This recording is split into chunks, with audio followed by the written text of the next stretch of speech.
Good morning students.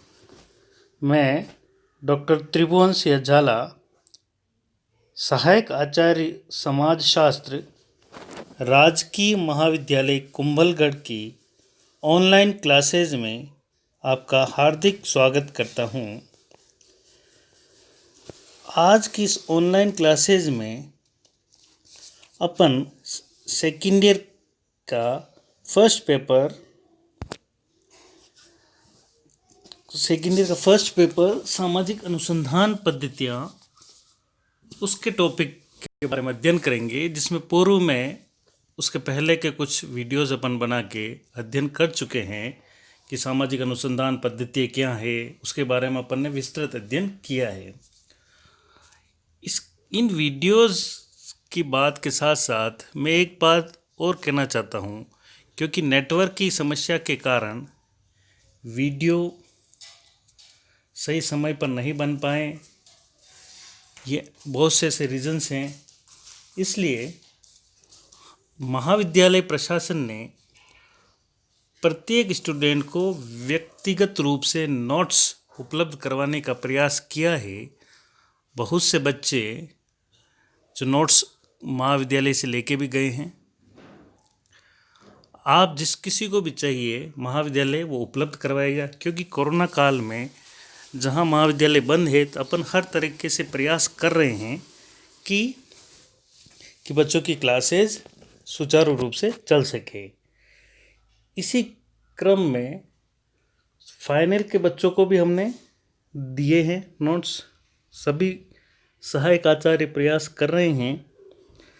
कुछ बच्चों के नेटवर्क की समस्या इतनी है कि जब महाविद्यालय प्रशासन द्वारा फ़ोन लगाया जाता है तो फ़ोन रीचेबल नहीं होता या नेटवर्क की समस्या के कारण नहीं लग पाता है। तो आप उनसे भी संपर्क करके कृपया आप एक बार नोट्स ले लें। तो वहाँ घर जाके आप अध्ययन करें। उनको आप अपना एक नया रजिस्टर बनाएं, उसमें लिखें। कुछ समस्याएं हो तो आप फ़ोन करके पूछ सकते हैं या इंडिविजुअल आप कभी कभार आ सकते हैं। यद्यपि हम प्रयास कर रहे हैं, सभी प्रयास कर रहे हैं कि ऑनलाइन क्लासेस सुचारू रूप से चले। अब इसी क्रम में जो अपना टॉपिक है उसके बारे में अपन चर्चा करते हैं कि अपना टॉपिक है हाइपोथेसिस या प्राकल्पना। कि अनुसंधान में की समस्या का चयन करने के बाद अनुसंधानकर्ता उस समस्या के कार्य कारण संबंधों का एक पूर्वानुमान लगाता है या पूर्व चिंतन कर लेता है। यह पूर्वानुमान ही प्राकल्पना कहलाता है। अब इसको एक सिंपल सी चीज़ में मैं इस तरीके से समझाने की प्रयास कर रहा हूँ कि जैसे कि अपन किसी कोई ऐसी घटनाक्रम है कि आज इस तरीके की चीज़ होगी, तो उसके बारे में अपन एक उसके परिणाम या कार्यकारण की ये इस कारण हुआ होगा, तो अपन एक पूर्वानुमान लगाते। अब वो कारण सही है या गलत है, उसके पीछे रीज़न, ये जब अपन वास्तविक रूप से प्रयास करके पता करेंगे तो वो कारण सही भी हो सकता है या गलत भी हो सकता है। लेकिन एक अपना नेचर होता है, अपनी एक आदत होती है पूर्वानुमान लगाने की। वही पूर्वानुमान इस अनुसंधान में भी काम में लिया जाता है। अब जैसे कि अपन कह सकते हैं, एक छोटा सा उदाहरण कि भारत में बढ़ती हुई अपराध प्रवृत्ति कोई ऐसी समस्या है, उसके बारे में अगर अपन अध्ययन करना चाहते हैं तो उसके अपने सामान्य अनुभवों के आधार पर अपन एक कार्य कारण संबंधों के बारे में अनुमान लगाते हैं कि निर्धनता के कारण अपराध बढ़ते हैं या निर्धनता ही बढ़ती हुई अपराध प्रवृत्ति का प्रमुख कारण है। अब सिर्फ निर्धनता के कारण ही अपराध बढ़ते हैं या ये जब अपन विस्तृत रूप से अनुसंधान सिस्टमेटिक तरीके से वैज्ञानिक पद्धति से करेंगे तो हो सकता है कि अपनी प्राकल्पना सही भी सिद्ध हो, या दूसरा कारण ये भी हो सकता है कि प्राकल्पना गलत भी। लेकिन दोनों ही अर्थों में अपने को नया, ये सिर्फ प्राकल्पना अपने को क्या करती है, एक दिशा निर्देश प्रदान करती है कि उस चौराहे पर अपन खड़े हैं कि किधर जाएं, तो एक अपने को कुल मिला के दिशा अपने को मिल जाती है। कि अनुसंधान में किस तरीके से अपन अध्ययन करें। अब अनुसंधान में प्राकल्पना का जो महत्व है, उससे पहले अपन एक उसकी डेफिनेशंस अपन पढ़ते हैं। लुनबर्ग ने जो डेफिनेशंस दी है उसमें बताया है कि एक प्राकल्पना एक काम चलाऊ सामान्यीकरण है जिसकी सत्यता की परीक्षा अभी बाकी है। यानी उससे पहले मैंने आपको क्या कहा था, एक ऐसा अनुमान है जो सही भी सिद्ध हो सकता है और गलत भी सिद्ध हो सकता है।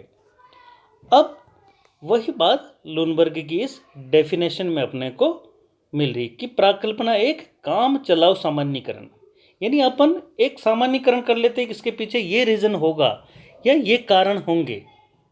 ये अपना सिर्फ अनुमान है, उसकी सत्यता की परीक्षा तो कैसे होगी, जब अपन वैज्ञानिक पद्धति से अनुसंधान करेंगे। दूसरी जो डेफिनेशंस है, एक इसके साथ साथ है कि इस बुक्स का भी आप थोड़ा ध्यान रखें। हो सकता है मैं स्लाइड में किताबों के नाम नहीं लिख पाया, कि लुनबर्ग की किताब का नाम है सोशल रिसर्च। ये आमतौर पर छोटे वाले जो प्रश्न आते हैं उसमें भी पूछा जाता है, और अब आप जब लिखें उसमें तो एक डेफिनेशन उसके साथ साथ उसकी बुक्स इस तरीके से भी अपन लिखते हैं तो बड़ा अच्छा प्रभाव पड़ता है। दूसरी जो डेफिनेशन कह रहा हूँ कि पीवी यंग की डेफिनेशन है, जिसमें उन्होंने कहा कि एक कार्यवाहक विचार जो उपयोगी खोज का आधार बनता है प्राकल्पना माना जाता है। वही बात फिर एक कार्यवाहक विचार यानी एक अस्थायी विचार जो उपयोगी खोज का आधार बनता है, यानी अपने को दिशा निर्देश प्रदान कर कि अध्ययन तो अपन कर रहे हैं पर उसका कैसे करना है, क्या उसका कारण हो सकता है, उसके पीछे अपने को एक डायरेक्शन अपने को मिलती है, और वो आधार ही क्या माना जाता है, हाइपोथेसिस। इसके अलावा बहुत से डेफिनेशंस है, जैसे बोगार्डस ने डेफिनेशंस में कहा कि एक प्राकल्पना एक प्रस्थापना प्रीपोजिशंस है जिनका परीक्षण किया जाना है। यानी वही बात कि एक ऐसा प्रपोजिशन या प्रस्थापना जिसका कि परीक्षण किया जाना, यानी व्यक्ति ने उस कार्य कारण संबंधों के बारे में जो पहले सोचा है, एक सामान्य अनुभवों के आधार पर जो अनुमान लगाया है, जिसका कि परीक्षण वैज्ञानिक तरीके से किया जाएगा, वो सत्य हो सकती है या असत्य भी हो सकती है। दोनों ही अर्थों में अनुसंधानकर्ता को एक नवीन ज्ञान प्राप्त होगा। कि उससे पहले अपन ने एक उदाहरण के रूप में अपन कह रहे थे कि भारत में बढ़ती हुई अपराध प्रवृत्ति के पीछे कारण है। अपन ने अनुमान के लिए कहा है कि बढ़ती निर्धनता ही अपराध प्रवृत्ति का कारण है। अब आपने व्यवस्थित तरीके से जहाँ अध्ययन किया, अपराध प्रवृत्तियों के बारे में आपने डेटा कलेक्ट करे, व्यक्तियों ने जो जो अपराध किए, अपराध के पीछे आपने कारण ढूंढे, उसमें अगर अधिकांश का कारण मान लो जैसे एक निर्धनता के कारण, गरीबी के कारण उन्होंने चोरी डकैती इस तरीके की चीज़ें की, तो आपकी जो प्राकल्पना है, हाइपोथेसिस है, वो अंत में हो सकता है कि सत्य सिद्ध हो जाए कि गरीबी के कारण ही। इसके अलावा आपको ये भी चीज़ हो सकती है कि उसमें आपको कुछ नए आंकड़े भी मिले, कि जिसमें अपन ये कह सकते हैं कि गरीबी के अलावा भी बहुत से रीजन्स होते हैं अपराध के। ये सभी चीज़ें जब अपन विस्तृत रूप से अनुसंधान करते हैं तो ही अपने को पता चलता है। इस तरह इन विभिन्न परिभाषाओं के आधार पर अपन एक सामान्य परिभाषा कह सकते हैं या एक सामान्य अनुमान अपन प्राकल्पना के बारे में कह सकते हैं कि क्या प्राकल्पना, इन सभी का एनालिसिस करके कि प्राकल्पना एक ऐसा पूर्व विचार, कथन, सामान्यीकरण, अनुमान या प्रस्थापना है जिसे अनुसंधानकर्ता अपनी शोध की समस्या हेतु निर्मित करता है और उसकी सत्यता की जांच करने के लिए आवश्यक सूचनाओं का संकलन करता है। कि प्राकल्पना एक ऐसा पूर्व विचार यानी अनुसंधान करता अपना वास्तविक कार्य प्रारंभ करने से पूर्व ही उसके परिणामों के बारे में या कार्य कारण संबंधों के बारे में एक पूर्व विचार, कथन या सामान्यीकरण कि उसके पीछे ये रीज़न है, अनुमान या प्रस्थापना, कुछ भी उसको कह सकते हैं, जो कि अनुसंधानकर्ता अपनी शोध की समस्या हेतु निर्मित करता है। यानी जो अपनी शोध अनुसंधान कर रहा है, जो जिस समस्या पर वह अध्ययन कर रहा है, उसके बारे में वह एक अनुमान या पूर्वानुमान जो लगाता है और उसकी सत्यता की जांच के लिए क्या करता है, आवश्यक सूचनाओं का संकलन करता है कि वैज्ञानिक तरीके से वह अध्ययन करेगा। कि सबसे पहले समस्या का चयन करा, फिर उसके बारे में अनुमान लगाया, फिर कहाँ से उसके डेटा कलेक्ट करेंगे, कौन उसके रेस्पोंडेंट होंगे, ये सभी तरीके जो अपन आगे नेक्स्ट क्लासेज में उसका पूरा तरीके से अपन अध्ययन करेंगे। ये जो चीज़ें हैं कुल मिला के प्राकल्पना के बारे में यही है कि एक ऐसा विचार जो कार्य कारण संबंधों के बारे में जानने से पूर्व व्यक्ति अनुमान लगाता है। और ये मैं एक ऐसी चीज़ मानता हूँ कि ये आम जीवन में भी अपन एक अनुमान लगाते हैं। मान लो एक छोटी सी घटना हुई कि आज की क्लास चल रही है, मान लो अपनी क्लास में 50 बच्चे हैं और आज क्लास में 15 बच्चे ही आए, एक सामान्यतः अनुमान लगाएंगे। हो सकता है कि ऐसी कोई घटना हो कि आगे हड़ताल हो गई हो, साधन नहीं मिले हो, उसके कारण बच्चे क्लासेज में नहीं आए हो। अब उसके बारे में वास्तविक स्थिति का पता चली कि जब अपन सही तरीके से पता करेंगे स्टूडेंट के साथ, उनके दोस्तों के साथ, तो पता चला कि पास में कोई बड़ा प्रोग्राम हो रहा था, कोई कार्यक्रम हो रहा था, उसके कारण बच्चे उधर चले गए थे और आज क्लासेज में नहीं आए। ये हो सकता है, या ये हो सकता है कि वास्तव में जहाँ से बच्चे आते हैं वहाँ बस की समस्या थी, बसों की हड़ताल थी, तो बच्चे कॉलेज नहीं पहुँच पाए। तो एक आम जीवन में भी अपन अनुमान लगाते हैं। वही तरीके का जो अनुमान है वो अपन रिसर्च में भी लगाते हैं, ये अपने अनुभवों के आधार पर, और वही अपने को एक दिशा निर्देश प्रदान करता है। अब नेक्स्ट अपन देखेंगे कि प्राकल्पना की कुछ विशेषताएं हैं, उसके बारे में अपन अध्ययन करें। एक अच्छी प्राकल्पना जब बनाते हैं तो उसकी क्या विशेषताएं हैं, कैसी प्राकल्पना होनी चाहिए। कुछ प्राकल्पना की विशेषता है कि पहली है कि स्पष्टता, कि जब भी प्राकल्पना का निर्माण करें तो वह स्पष्ट होनी चाहिए, यानी उसकी भाषा की दृष्टि से और कंसेप्ट की दृष्टि से स्पष्ट हो। उसके शब्द जो प्रयुक्त किए जा रहे हैं वो स्पष्ट और भ्रम रहित होने चाहिए, कि ऐसे नहीं हो कि द्विअर्थी हो और जिसका अर्थ ही समझ में नहीं आए। यानी भाषा स्पष्ट हो कि आप जो कुछ कहना चाह रहे हो वो एक ही बार में क्लियर हो जाए। दूसरी जो है कि प्रयोग सिद्धता, ये बहुत बड़ा है। प्रयोग सिद्धता का मतलब कि प्राकल्पना जब बनाई जाती है या एक अनुमान जब लगाया जाता है तो वह ऐसा होना चाहिए कि वास्तविक तथ्यों के आधार पर उसकी सत्यता की जांच की जा सके। आमतौर पर प्राकल्पना में जैसे नैतिकता या मॉरलिटी की बातें नहीं हो सकती, आपको प्रैक्टिकल रूप से जिसका की जांच हो सकती है, कि जैसे कि अच्छे और बुरे ऐसे शब्दों का प्रयोग भी अपने को नहीं करना चाहिए। यानी प्राकल्पना ऐसी हो जो वास्तविक तथा वैज्ञानिक आधार पर जांच की जा सके, कि उसके जांच के योग्य हो। अब जैसे कुछ एक अपन कहते हैं कि जीव हत्या पाप है, दान देना अच्छी बात है। अब इन प्राकल्पना की कोई जांच नहीं हो सकती साइंटिफिक मेथड से। प्राकल्पना आप जब बनाएं तो वहाँ प्रयोग सिद्ध हो, यानी उसकी सत्यता की जांच की जा सके। अपने को ये नहीं देखना है कि वो सत्य ही हो या असत्य, वो दोनों चीज़ें कुछ भी हो सकती है, लेकिन अपने को तटस्थ होकर उसका अध्ययन करना है। ये नहीं कि अपन ने पूर्वानुमान लगा लिया तो जो प्राकल्पना अपन ने बना ली है उसी के आधार पर अपन उसको सत्यता की तरफ ही चले जाएं कि नहीं यही सच होगा, तो अपना अध्ययन जो होगा वो निष्पक्ष या तटस्थ नहीं होगा।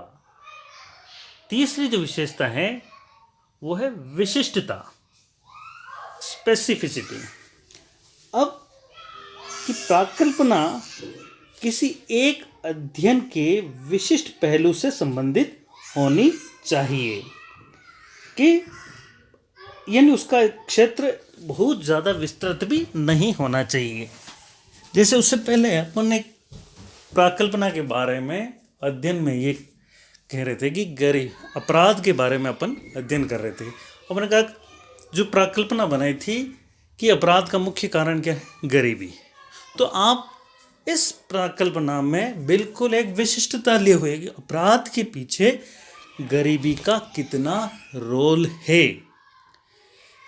अब जरूरी नहीं है कि सिर्फ गरीबी के कारण ही अपराध होते हैं, अपराध के बहुत से कारण होंगे, लेकिन आप एक उस प्राकल्पना के आधार पर अपना अध्ययन कर रहे हैं, उस एक लाइन पर आप चलते हुए आपको बहुत सी चीज़ें आपको मिल जाएगी। यानी आपने विशिष्टता लिए हुए, सामान्यता आपने उसमें नहीं करी।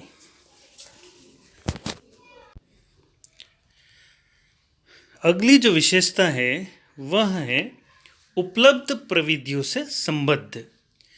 अर्थात जब भी प्राकल्पना बनाई जाए तो वह ऐसी हो कि जो आपके पास उपलब्ध प्रविधियां हैं, तकनीक्स हैं, उनसे रिलेटेड हो। यानी उस जब तकनीक से रिलेटेड होगा तो अपन उसकी जांच कर सकते हैं। जो आपके पास संसाधन तकनीकें उपलब्ध हैं उनके द्वारा आप उनकी जांच कर सके, अन्यथा वह व्यर्थ मानी जाएगी। कि अपने को पता होना चाहिए कि इस प्राकल्पना की जांच किन किन के द्वारा हो सकती है, कि तकनीकियाँ अपने पास उपलब्ध क्या संसाधन हैं, उसके आधार पर अपन उस प्राकल्पना की जांच कर सकते हैं या नहीं। ऐसी हो जो कि अपने पास उपलब्ध आंकड़े हो या जो टेक्निक्स अपने पास है, संसाधन किस तरीके से हैं, उसके आधार पर अपन उसकी जांच कर सकें। अगली जो विशेषता है वह है कि सिद्धांत समूह से संबंधित। कि प्राकल्पना किसी सिद्धांत समूह से संबंधित होनी चाहिए। आम तौर पर होती है। कई बार गलती ये कर देते हैं कि प्राकल्पना एक ऐसी बनाता है जो रुचिकर और आकर्षक प्रतीत होती है। अब जबकि वास्तव में क्या होना चाहिए, आपका अध्ययन जो कर रहे हैं उससे पहले के पूर्व में प्रचलित कोई सिद्धांत है या उसके बारे में कोई अध्ययन हो चुका है, उससे रिलेटेड प्राकल्पना होनी चाहिए, तो जिससे कि उसकी सत्यता की जांच की जा सके। पूर्व में प्रचलित कोई सिद्धांत, स्टडी या अध्ययन हुआ है तो उससे संबंधित होने से एक सही डायरेक्शन अपने अध्ययन को मिलता है, क्योंकि प्राकल्पना अपने को वास्तविक तथ्यों पर लेकर जाती है और वो वास्तविक तथ्यों पर लेकर जाएगी जो कि पहले किसी अध्ययन हुआ है या उसके बारे में कोई अध्ययन है उससे रिलेटेड अगर है, उस सिद्धांत से रिलेटेड, तो थोड़ा आसानी रहती है। कि सामान्यतया कई बार अपन ये ध्यान नहीं रखते हैं कि जो प्राकल्पना अपन बना रहे हैं वो किसी अनुसंधान या पूर्व प्रचलित किसी सिद्धांत को गलत प्रमाणित करने अथवा उसकी पुष्टि करने या संशोधन करने में सहायक सिद्ध होगी या नहीं, क्योंकि उसी से तो अपने को अध्ययन, आप जो पहले से कोई स्थापित सिद्धांत है उसके से अपन अगर अध्ययन कर रहे हैं तो या तो वह उसकी सत्यता को अपन सिद्ध करेंगे या वह गलत भी हो सकता है। तो गलत सिद्ध होगा तो अपने को नई जानकारी मिलेगी। तो इसीलिए कहा जाता है कि किसी न किसी ऐसे सिद्धांत से रिलेटेड हो जो अपने अध्ययन को सही तरीके से बनाए और उसके बारे में ज़्यादा से ज़्यादा जानकारी प्राप्त होती है। नेक्स्ट जो है विशेषता है वो है सरलता कि एक अच्छी प्राकल्पना का गुण यह होता है कि वह सरल हो, न कि जटिल। क्योंकि जटिल प्राकल्पनाएं क्या होती है कि परीक्षण के अयोग्य हो जाती है, क्योंकि अनावश्यक रूप से एक सिंपल सी जो प्राकल्पना अगर अपन बनाए हैं तो सिंपल अर्थों में उसकी स्पष्टता भी हो, क्लियरिटी भी हो और जिसकी जांच भी की जा सकती है। अनावश्यक जटिल प्राकल्पना नहीं बनानी चाहिए। उसके बारे में पीवी यंग ने एक बहुत ही अच्छी चीज़ लिखी है कि उन्होंने कहा कि सरलता एक तेज धार वाला यंत्र है जो व्यर्थ की प्रकल्पनाओं तथा विवेचनाओं को काट भी सकता है। अतः इसे विलियम ओकम का उस्तरा कहा गया। अर्थात सरलता का अर्थ यह नहीं है कि प्राकल्पनाएं सामान्य जन के लिए बोधगम्य हो। सरलता का अर्थ यही है कि वह स्पष्ट हो, क्लियर हो, निरर्थक या ऐसे शब्दों का प्रयोग नहीं हो, या दो या तीन जैसे जुड़ी हुई जिस तरीके से अपन कह सकते हैं कि जिसका कोई अर्थ क्लियर नहीं हो रहा हो या समझने में परेशानी हो, इस तरह की तो प्राकल्पना सिंपल शब्दों में बनानी चाहिए। तो ये थी प्राकल्पना की विशेषताएं। अब जिस पहली थी कुछ अपन वापस फटाफट, स्पष्टता होनी चाहिए प्राकल्पना, दूसरी प्रयोग सिद्ध होनी चाहिए, उसमें कुछ विशिष्टता लिए हुए, उपलब्ध प्रविधियों से संबंध हो, सिद्धांत समूह से संबंधित हो और सरलता लिए हुए। तो प्राकल्पना के बारे में आज अपन इतना ही अध्ययन करेंगे, क्योंकि कुछ समस्याओं के कारण ज़्यादा लंबे वीडियोस नहीं बनाए जा सकते हैं, क्योंकि समस्या डेटा की और अपलोड करने की समस्या है। तो आज अपन ने पढ़ा था प्राकल्पना किसे कहते हैं, उसके अर्थ, परिभाषा और उसकी विशेषता। नेक्स्ट जो वीडियो बनाया जाएगा या नेक्स्ट वो, उसमें अपन प्राकल्पना के प्रकार, उनके सोर्सेज के बारे में और इनकी इम्पोर्टेंस के बारे में अध्ययन करेंगे। ओके, सभी को धन्यवाद। जो भी इस वीडियोज़ को देखते हैं उन सबको धन्यवाद।